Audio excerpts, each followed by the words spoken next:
नमस्कार और स्वागत है आपका राशि रहस्य में, जहां खुलेंगे आपके भविष्य के राज। हर ग्रह, हर नक्षत्र और हर राशि के पीछे छुपा है एक गहरा रहस्य। हम आपको देंगे आपकी कुंडली से जुड़ी सटीक जानकारी, सरल उपाय और ब्रह्मांड की भाषा को समझने की कुंजी। तो चलिए आज की राशियों की चाल और उनके असर को समझते हैं, सिर्फ यहाँ। आज हम बात करेंगे मेष राशिफल का जून माह के राशिफल के बारे में कि कैसा रहेगा मेष राशि के जातकों के लिए जून का महीना। दोस्तों, जून मासिक राशिफल 2025 के अनुसार ये महीना मेष राशि के जातकों के लिए कई मामलों में अनुकूल रहने की संभावना दिखाई दे रही है। आपकी राशि के स्वामी मंगल महीने की शुरुआत में अपनी नीच राशि कर्क में चौथे भाव में विराजमान रहेंगे, जो आपको स्वास्थ्य समस्याएं भी दे सकते हैं। लेकिन 7 तारीख से वह आपके पंचम भाव में जाकर राजयोग बनाएंगे, जो आपको शिक्षा और धन संबंधी मामलों में सफलता प्रदान करेंगे। विद्यार्थियों के लिए इस महीने चुनौतियां आने वाली है, जो उनको परेशान कर सकती है। विवाहित जातकों के लिए महीने की शुरुआत अनुकूल रहेगी और आपके रिश्ते में प्रेम बढ़ेगा। प्रेम संबंधों के लिए महीना कमजोर रहेगा। आपको बार बार परेशानियों का सामना करना पड़ सकता है। आपके बीच गलतफहमी और झगड़े की स्थिति बन सकती है। आर्थिक रूप से कुछ खर्च लगे रहेंगे। हालांकि आपकी आमदनी में अच्छी बढ़ोतरी होगी। आपका बैंक बैलेंस बढ़ेगा और इससे आप राहत की सांस ले सकते हैं। भाई बहनों का सहयोग आपको काम में मिलेगा। माताजी को स्वास्थ्य समस्याएं परेशान कर सकती है। पिताजी से सहयोग प्राप्त होगा। नौकरी करने वाले जातकों को भागदौड़ का सामना करना पड़ेगा। काम के सिलसिले में लंबी यात्राएं और विदेश यात्रा का योग बन सकता है। व्यापार करने वाले जातकों के लिए भी इस महीने अच्छी सफलता की स्थिति बन सकती है। अपने स्वास्थ्य के प्रति आपको सावधानियां रखनी होंगी, क्योंकि इस महीने आपका स्वास्थ्य पीड़ित हो सकता है और आप किसी बीमारी की चपेट में आ सकते हैं। धार्मिक क्रियाकलापों में आपकी रुचि बढ़ेगी और आप छोटी छोटी तीर्थ यात्राएं कर सकते हैं। मित्रों, करियर के दृष्टिकोण से ये महीना मध्यम से कुछ बेहतर रहने की संभावना है। दशम भाव के स्वामी शनि महाराज पूरे महीने द्वादश भाव में विराजमान रहेंगे, जिससे कार्यक्षेत्र में भागदौड़ बनी रहेगी। आप कार्यों में अत्यधिक व्यस्त रहेंगे। आपके ऊपर काम का दबाव भी रहेगा, लेकिन काम के सिलसिले में एक राज्य से दूसरे राज्य या एक देश से दूसरे देश जाने का मौका मिलेगा। आपके विदेश यात्रा की संभावनाएं हो सकती है। छठे भाव के स्वामी बुध महाराज महीने की शुरुआत में तो सूर्य के साथ दूसरे भाव में होंगे, जिससे कार्यक्षेत्र में अच्छी सफलता और धन लाभ के योग बनेंगे। उसके बाद वह 6 तारीख को आपके तीसरे भाव में चले जाएंगे, जिससे आपको कम्युनिकेशन से अच्छा लाभ मिलेगा और नौकरी में स्थिति मजबूत होगी। उसके बाद वो 22 तारीख से आपके चतुर्थ भाव में आकर दशम भाव को देखेंगे, जिससे आप कठिन समय से बाहर निकल सकेंगे और अपनी नौकरी में स्थिति को बेहतर बना पाएंगे। सप्तम भाव पर महीने के अंत तक, यानी कि 29 जून तक शुक्र महाराज सप्तमेश होकर दृष्टि डालेंगे, जो आपके व्यवसाय के लिए एक अनुकूल परिस्थिति कही जा सकती है।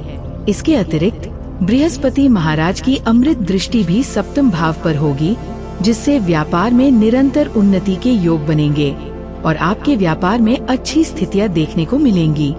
यदि आप इस दौरान विदेशी संपर्कों का लाभ उठा सकें तो और भी बेहतर हो सकता है। यदि आपकी आर्थिक स्थिति को देखा जाए तो ये महीना आपके लिए मिलाजुले परिणाम लेकर आ सकता है। अच्छी बात तो ये है कि आपको इस महीने अच्छी आमदनी प्राप्त होने के योग बन सकते हैं। जून मासिक राशिफल 2025 के अनुसार द्वादश भाव में पूरे महीने शनि महाराज विराजमान रहेंगे, जो आपके खर्चों में निरंतरता को बनाए रखेंगे।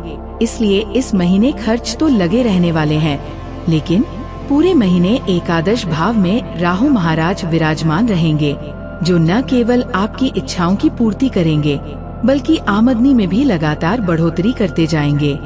व्यापार से भी आपको धन लाभ के योग बनेंगे। 29 तारीख से शुक्र के दूसरे भाव में जाने से व्यापार में और भी अधिक धन लाभ प्राप्त हो सकता है। बृहस्पति महाराज भी सप्तम भाव, नवम भाव और एकादश भाव को देखेंगे। ये आपके व्यापार और आपके कार्यक्षेत्र में वृद्धि करेंगे और आपकी आमदनी को बढ़ाते चले जाएंगे। सूर्य महाराज महीने की शुरुआत में दूसरे भाव में और उत्तरार्ध में आपके तीसरे भाव में आएंगे। ऐसे में आर्थिक स्थिति में सुधार आ सकता है और सरकारी क्षेत्र से संबंधित लाभ होने के योग बनेंगे। मंगल महाराज सर्वप्रथम तो आपके चतुर्थ भाव में बैठकर एकादश भाव को देखेंगे और उसके बाद 7 तारीख से पंचम भाव में जाकर भी आपके एकादश भाव को देखेंगे, जिससे आपको आर्थिक तौर पर लाभ मिलने के अच्छे योग बन सकते हैं। हालांकि इस महीने आपको शेयर बाजार में निवेश करने से बचने की सलाह दी जाती है। ये महीना स्वास्थ्य के दृष्टिकोण से उतार चढ़ाव से भरा रहने की संभावना है। वैसे तो आपकी राशि के स्वामी मंगल महाराज अच्छी स्थिति में रहेंगे, लेकिन महीने की शुरुआत में कर्क राशि में मंगल का होना छाती से जुड़ी समस्याएं दे सकता है। आपको छाती में जकड़न या जलन की समस्या महसूस हो सकती है। उसके बाद मंगल महाराज 7 तारीख से आपके पंचम भाव में केतु के साथ ही युति करते हुए अंगारक योग बनाएंगे, जो आपके पेट की समस्या दे सकता है। इस दौरान पेट में किसी तरह का अल्सर होने या किसी तरह की शल्य चिकित्सा के योग भी बन सकते हैं, इसलिए आपको बहुत ज्यादा सावधानी रखनी चाहिए। ऐसी किसी भी स्थिति से बचने के लिए तैयार रहना चाहिए। इसके अतिरिक्त पूरे महीने शनि महाराज भी आपके द्वादश भाव में बने रहेंगे, जो कि स्वास्थ्य के दृष्टिकोण से अनुकूल स्थिति नहीं कही जा सकती है। आपको स्वास्थ्य सेवाओं पर खर्च करना पड़ सकता है। अपने स्वास्थ्य को अनुकूल बनाए रखने के लिए आपको निरंतर प्रयास करने होंगे।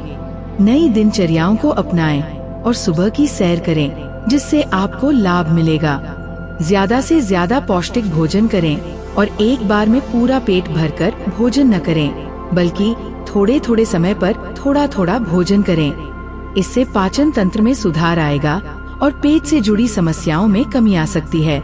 आवश्यक होने पर चिकित्सक से उपचार कराएं। यदि आप किसी प्रेम संबंध में हैं, तो ये महीना आपके लिए नाजुक रहने की संभावना है। पूरे महीने केतु महाराज का पंचम भाव में विराजमान रहना एक दूसरे के प्रति गलतफहमी को बढ़ावा दे सकता है, जिससे आपके रिश्ते में बार बार तनाव या टकराव और झगड़े की स्थिति उत्पन्न हो सकती है। कुछ लोगों को धोखा भी मिल सकता है, जिससे उनका दिल टूट सकता है। पंचम भाव के स्वामी सूर्य महाराज महीने की शुरुआत में दूसरे भाव में बुध के साथ विराजमान रहेंगे, जिससे आप अपने प्रियतम को घर के दबाव के कारण खुद से दूर करने की कोशिश कर सकते हैं। उसके बाद 15 तारीख से सूर्य महाराज तीसरे भाव में बृहस्पति देव के साथ विराजमान होंगे और यहीं पर बुध महाराज भी होंगे। इस दौरान आप अपने दोस्तों से सलाह करके अपने रिश्ते को संभालने का प्रयास करेंगे। हालांकि उससे पहले ही 7 तारीख को मंगल महाराज भी पंचम भाव में केतु के साथ आकर युति करेंगे, जिससे मंगल केतु का अंगारक योग प्रेम संबंध को पूरी तरह से बिगाड़ सकता है। इसलिए आपको बहुत सावधान रहना होगा। जहां तक विवाहित जातकों की बात है, तो सप्तम भाव के स्वामी शुक्र महाराज लगभग पूरे महीने आपके प्रथम भाव में यानी कि आपकी ही राशि में बने रहेंगे और वहां से सप्तम भाव को देखेंगे। ऐसे में आपके रिश्ते में प्रेम और अपनत्व तो बढ़ेगा, रोमानियत से भर पल भी आएंगे और रिश्ते में मधुरता बढ़ेगी तथा आप एक दूसरे का सम्मान करेंगे। 29 तारीख को शुक्र महाराज आपके दूसरे भाव में चले जाएंगे, जिससे जीवन साथी को कुछ स्वास्थ्य समस्याएं रह सकती हैं, लेकिन ससुराल के प्रति उनका प्रेम बढ़ेगा। ये महीना पारिवारिक जीवन के लिए अनुकूल रहने की संभावना है, फिर भी कुछ मामलों में आपको ध्यान देना पड़ेगा। महीने की शुरुआत में मंगल महाराज अपनी नीच राशि कर्क में आपके चतुर्थ भाव में विराजमान रहेंगे, जिससे आपका माता जी से झगड़ा हो सकता है। उनसे आपकी तनातनी हो सकती है और उनका स्वास्थ्य बिगड़ सकता है, इसलिए आपको उनसे अच्छे से बातचीत करनी चाहिए। साथ ही आपको अपने रिश्ते को अच्छे से संभालना चाहिए और उनके स्वास्थ्य का ध्यान रखना चाहिए। दूसरे भाव में सूर्य और बुध एक साथ विराजमान रहेंगे। महीने की शुरुआत में इनका इस भाव में होना पारिवारिक जीवन को अनुकूल बनाएगा। कुटुंब के मामलों में आपको अनुकूल परिणाम मिलेंगे और घर परिवार में अच्छा सामंजस्य देखने को मिलेगा। दूसरे भाव के स्वामी शुक्र का आपकी राशि में होना परिवार के लोगों का आपको सहयोग दिलाएगा। तीसरे भाव में बृहस्पति महाराज पूरे महीने विराजमान रहेंगे, जिससे आपको भाई बहनों का सहयोग मिलेगा। उनके लिए भी ये महीना अनुकूल रहेगा और उनके काम बनेंगे। उनकी प्रकृति से आपको प्रसन्नता होगी। 6 तारीख से बुध अपनी ही राशि के तीसरे भाव में बृहस्पति के साथ आ जाएंगे, जिससे भाई बहनों के रिश्ते में अनुकूलता आएगी और घर में खुशी महसूस होगी। 7 तारीख से मंगल महाराज चौथे भाव से निकलकर पंचम भाव में आ जाएंगे, जिससे संतान को लेकर कुछ समस्याएं हो सकती हैं, लेकिन माता जी के स्वास्थ्य में सुधार होगा और घर परिवार की स्थिति अनुकूल रहेगी। पिताजी से आपके संबंध भी मधुर बनेंगे और उनके सहयोग से धन लाभ प्राप्त हो सकता है और व्यापार में उन्नति होगी।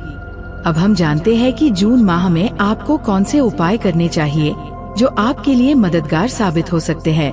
आपको श्री गणेश जी महाराज को बुधवार के दिन दूर्वांकुर अर्पित करना चाहिए।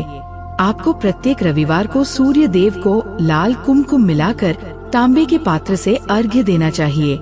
गुरुवार के दिन केले के वृक्ष को जल देकर सींचें। मंगलवार के दिन हनुमान जी के मंदिर जाकर चोला चढ़ाएं। राशियों के रहस्यों को जानना है तो जुड़े रहिए राशि रहस्य के साथ। अगर वीडियो पसंद आया हो तो लाइक करें, शेयर करें और ऐसे ही रहस्यों के लिए सब्सक्राइब करें राशि रहस्य यूट्यूब चैनल को।